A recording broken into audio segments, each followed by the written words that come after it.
Hey guys, welcome to another time of making soap. This one is a masculine soap, and going into it, I knew that this fragrance oil would likely accelerate, which means the consistency of the soap would set up very quickly. Now, what I'm doing here, I'm going to get a little bit more technical this time. The lye solution is lye or sodium hydroxide mixed with water in this case. And then I have oils. My base oils are lard, coconut oil, olive oil, castor oil, and avocado oil. Once I heard what soap really consisted of, I was like, man, I could do that. That's really what the defining moment was realizing that the ingredients really were quite simple. You can make it fancy, as obviously I try to show you, you can make it fancy, but it is basically a very simple process. So mixing those things, the lye solution and the base oils, combining those two to create an emulsion, which means the oil and water, obviously oil and water don't mix, right?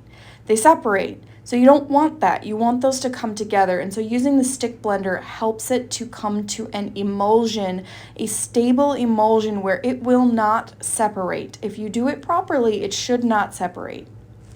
So like I said, this fragrance oil that I'm going to be using today is one that is notorious for acceleration as well as ricing, which I'm going to show you in just a minute what happens with ricing. These scent notes are leather. That's the one that is the culprit in all the problems.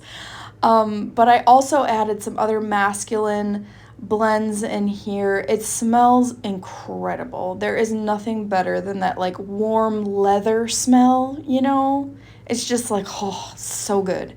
So here it is going in. You notice that I did not stir this right away. And that's actually what I'm trying to pinpoint, whether that's it. Because see, I'm stirring this in. I'm going to stir this in right away to this black base. But to the red and the orange, I didn't. So I'm not having any problems with this black base. There's no ricing. There's no mad acceleration. It's not doing anything funky. It is still a chemical process. These chemicals are combining. So something is happening, but it's not as apparent. Look at that. It's so beautiful. It's like velvet going in there. So I'm going to do a basic drop swirl. It's not going to be super fancy, the top design. See that? Okay, look, zoom in. There's tiny little lumps. You may or may not be able to see it here, but there's tiny little lumps. It almost looks grainy. That is ricing. I did not stir this fragrance oil in right away with the orange and the red. And this one is quite apparent. That one you can actually see the chunks, the little lumps. There's nothing actually wrong with ricing. It doesn't mean the soap is not safe to use.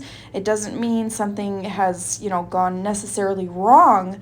It's just chemicals combining, and this is the reaction that they're having. You'll notice it also when I do the pictures of after I've poured it and after the top is all designed and everything. You'll notice tiny little lumps. But again, it doesn't hurt the soap. It's not something that's going to burn your skin or be unsafe to use. It's mostly aesthetic. So I'm doing this drop swirl. The drops are going to be basically right on top.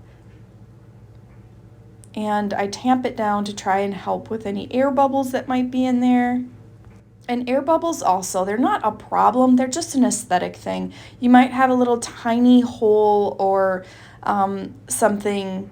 It's just where the air bubble has solidified. The soap has solidified around the air bubble, so it leaves a little hole. But it's not an issue, it's just looks. So here I am, I just poured that red in a little strip and I'm just pulling it to one side.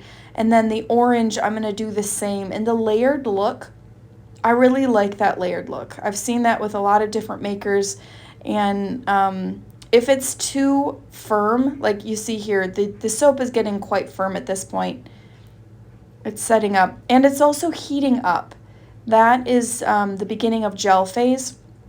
So most of my soaps do go through gel phase. I actually try for gel phase because it allows me to cut the soap a lot sooner. It sets up a lot faster, which can be hard when you're doing intricate designs. If you're doing intricate designs and the soap is starting to go through gel phase while you're making it, it makes it really hard to get those intricate designs. But gel phase also helps retain those really bright, vivid colors, which I really like. That's part of my aesthetic. I like the bright, vivid colors on most all of my soaps. So there we go. Got a little dusting of snow there too. You like that? All right, if you look closely, you'll see tiny little lumps, especially in the orange one. It's more apparent. I don't know why, probably because it's on top. Still gorgeous. I love it. So you will notice, obviously, the colors are slightly different with the saponification, which means turning the oils and lye solution into soap. It's the chemical process. It has altered the colors slightly, but I'm still really happy with it. Moment of truth. Ta-da! Love it. Love it, love it. So for my designs, most of them I do plan out in advance. Some of them I don't. Some of them I just start soaping and what comes, comes. This is my business stamp. I got that on Amazon. Here's my slide stamp. If you look on Amazon for biscuit stamp, you will find tons of different options. I'm asked about the stamp all the time. This one is no longer available on Amazon, but they do have a lot of different ones, and I'm sure you will find something you will like if you look. So I was not prepared. I did not have enough teas. So I had to do 2 stamps, and then I had 2 words as well. So I had to do throttle in 2 different stamps, and then full. I like to do the bottom word first because that way I make sure I don't run out of space when I'm stamping. I'm not going to actually bevel that top because I really like the kind of rugged look of the top design. So I'm just going to bevel the rest of the edges. And yeah, this is my favorite part. I could do this all day. All day. And this I do right after I cut, simply because my recipe has so many hard oils, which means they're solid at room temperature. For my Castile soaps or my 100% olive oil soaps, I don't bevel until about a week after because it's just not set up enough. So again, with the snow in the background, you like that? Do you have snow where you're at? We've been getting hit. I don't mind.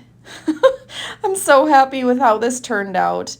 It smells incredible. Thanks for watching, guys. You can find all my goodies online at bluehavensoapery.etsy.com.